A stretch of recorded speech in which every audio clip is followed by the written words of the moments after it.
మరి గంటల ప్రకాష్ గంటల గారిని వెల్లంపల్లి పొలం దగ్గరికి ఎందుకు తీసుకుపోలేదు?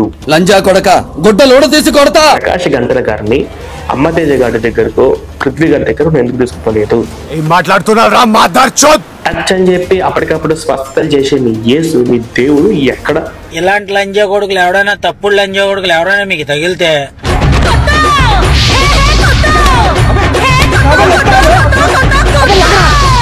ఏ చెక్క మీద పడతా చెక్క మీద వాళ్ళ శవాలు మేము పూజించాం. శ్రీరాముని పూజిస్తాం, శ్రీరాముని పూజిస్తాం.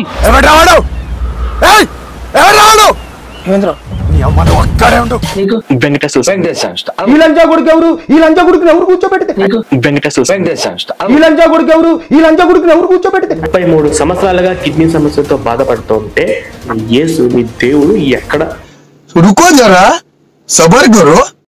అంతా బాగున్నప్పుడు ముఖం మీద చిరునవ్వు ఉండడం ఎవరికైనా సాధ్యమే. క్రైస్తవుడికి ఏముంది గొప్పతనం?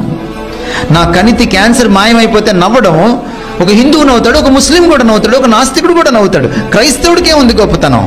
కానీ లోపల ఏమీ మాయమవ్వకుండానే జబ్బు అలాగే పెట్టుకుని సఫర్ అవుతూ కూడా బయటికి నవ్వగలిగానంటే అది ఒక క్రైస్తవుడికి అర్థం ఉంటుంది. I have got 25 years.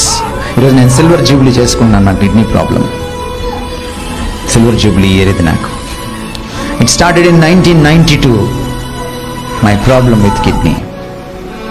నేను దాని దేవుడిని అడిగాను, నువ్వు నా కోసం చచ్చిపోయావు, నేనేం అడగలేను, తీసేయమని కూడా నేను అడగలేను. నీకు ఇష్టమైతే తీసేయలేతే ఉంచే, బట్ నీ కృప నీవు నాకు చాలు, నీ కృప నీవు నాకు చాలు, నీ కృప నీవు నాకు చాలు.